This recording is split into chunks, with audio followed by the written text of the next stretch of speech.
এসে হাজির হয়েছি কাকদ্বীপ ভুবননগর উচ্চ বিদ্যালয়ে প্রাঙ্গণ। সেখানে এখন আমরা পেয়েছি এই স্কুলের সহকারী শিক্ষক সুধাংশু শেখর ভূঁইয়া মহাশয়কে। ইনি এই স্কুলের প্রাক্তন ছাত্র এবং বর্তমান শিক্ষক। ওনার থেকে জেনে নেব এই স্কুলের প্রতিষ্ঠার পর থেকে আজ পর্যন্ত যা কিছু উন্নয়নমূলক ঘটনা ঘটেছে এই স্কুলের ইতিহাস। আচ্ছা, নমস্কার, আপনাকে একটু যদি বলেন আপনাদের ভুবননগর হাই স্কুলের ইতিহাস। নমস্কার, আমি সুধাংশু শেখর ভূঁইয়া, এই ভুবননগর উচ্চ বিদ্যালয়ের প্রাক্তন ছাত্র এবং বর্তমানে আমি এই স্কুলে কর্মরত। তবে বেশি দিন আমার চাকরি নেই, এই বছরে আমি রিটায়ারমেন্ট করব। আমি 1980 সালে এই বিদ্যালয় থেকে মাধ্যমিক পরীক্ষা দিয়েছিলাম এবং আমি প্রথম বিভাগে উত্তীর্ণ হয়েছিলাম। সেই কাল থেকেই আমাদের এই বিদ্যালয় রেজাল্টের দিক দিয়ে আশেপাশের স্কুলগুলোর তুলনায় অনেকটা এগিয়ে আছে এবং আমাদের এই বিদ্যালয় পঠন পাঠনে সেই প্রথম থেকেই আশেপাশের স্কুলগুলোর তুলনায় অনেকটা এগিয়ে। আমাদের এই বিদ্যালয় 1942 খ্রিস্টাব্দে, মানে যখন ভারতবর্ষ স্বাধীনতা লাভ করেন তার আগেই প্রতিষ্ঠা হয়েছিল। এই বিদ্যালয় করেছিলেন আমাদের এখানে স্থানীয় জমিদার শ্রেণীর লোক স্বর্গীয় গিরিশচন্দ্র প্রধান মহাশয়। আমাদের অবাক লাগে যে এতদিন আগে উনি কখনো লেখাপড়া সেভাবে করেননি, কিন্তু তার মনে একটা যে শিক্ষা সম্পর্কে আগ্রহ জন্মেছিলেন, সেই হেতু তিনি এই বিদ্যালয় সুন্দরবনের এইরকম দূরে একটা জায়গায় বিদ্যালয় স্থাপনের ইচ্ছা প্রকাশ করেছিলেন এবং করেছিলেন।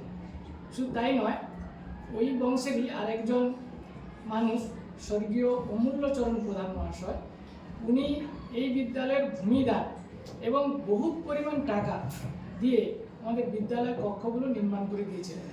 ফলে সেই দিন থেকে এই বিদ্যালয় রমরম করে চলছে। তারপরে প্রথম এই বিদ্যালয়ের প্রধান শিক্ষক পদে আসেন ভোলানাথ জানা মহাশয়। উনি মেদিনীপুরের লোক ছিলেন, তিনি খুব দক্ষতার সঙ্গে এই বিদ্যালয় পরিচালনা করেছিলেন। তারপরের যে হেডমাস্টার মশাই জ্ঞানেন্দ্রনাথ বেরা, তিনি ছিলেন আমাদের কাছে এক আদর্শরূপ। আমার শিক্ষক মহাশয় ছিলেন, তিনি ছিলেন জ্ঞানের আধার।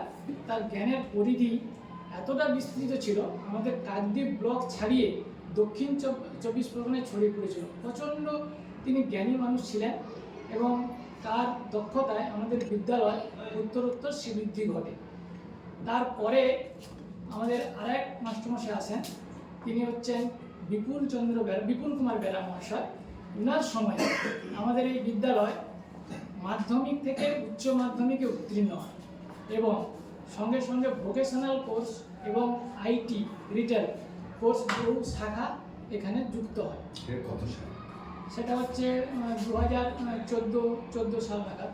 এরকম অবস্থায় আমাদের বিদ্যালয় মাধ্যমিক থেকে উচ্চ মাধ্যমিকে রূপান্তরিত হলো এবং ওই সঙ্গে পরের বছর 2015 সালে আমাদের ভোকেশনাল কোর্সটা এখানে যুক্ত করা হয় এবং সঙ্গে সঙ্গে আইটি রিটেল কোর্সটা ওই সঙ্গে যুক্ত করা হয়।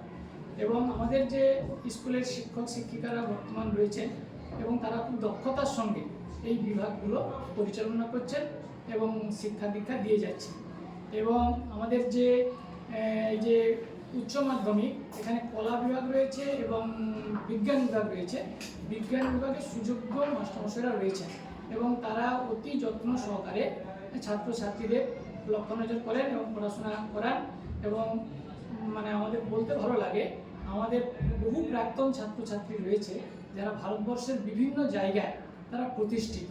এই মুহূর্তে গৌহাটি কলেজের প্রফেসর পদে আমাদের এক ছাত্র রয়েছে বিভাসচন্দ্র মাঝি এবং আরও একজন ছাত্র রয়েছে আমাদের খুব প্রতিষ্ঠিত ছাত্র, তিনি আমাদের অন্ধ্রপ্রদেশে আবহাওয়া দপ্তরে জুনিয়র সায়েন্টিস্ট হিসেবে কাজ করছে এবং তারা কিন্তু আমাদেরও ছাত্র।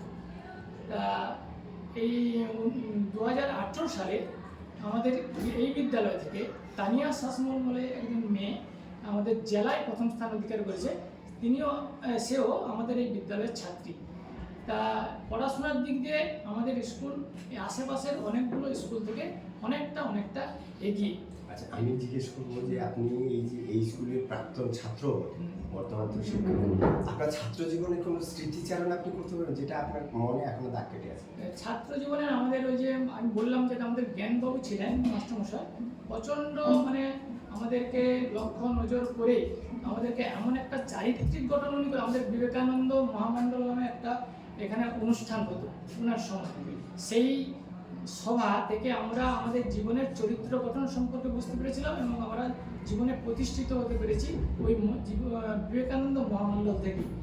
তা তিনি করতেন, প্রতি বছরই করতেন এবং বলতেন যে বিবেকানন্দকে চেনো, বিবেকানন্দকে চিনলে তুমি তোমার দেশকে চিনবে, দেশকে চিনলে তুমি তোমার গ্রামকে ভালোবাসতে পারবে, গ্রামের মানুষকে ভালোবাসতে পারবে। এই যেহেতু আমাদের আগে আগে এই অনুষ্ঠানটা হতো, বর্তমান দিনে অবশ্য আমাদের এই অনুষ্ঠানটা করি না চাপে পড়ে, কিন্তু আমরা করতাম এই স্কুলে, তখন আমার ছাত্র জীবনে এটা হতো। যে আপনি ভুবননগর উচ্চ বিদ্যালয়ের ছাত্র এবং শিক্ষক, আপনি স্কুলটাকে কেমনভাবে দেখেন আপনার চোখে? আচ্ছা, আমরা তো একে আমি বিশেষ করে আমি একবারে মধ্যবিত্ত বাড়ির ছেলে, আমি তো এই স্কুলটাকে দেব মন্দির বলেই ভাবি। কারণ হচ্ছে এখানে ছাত্র এবং এখানে আমি রুজি রোজগার করে আমার জীবিকা নির্বাহ করি, আমি একে দেব মন্দির বলে ভাবি।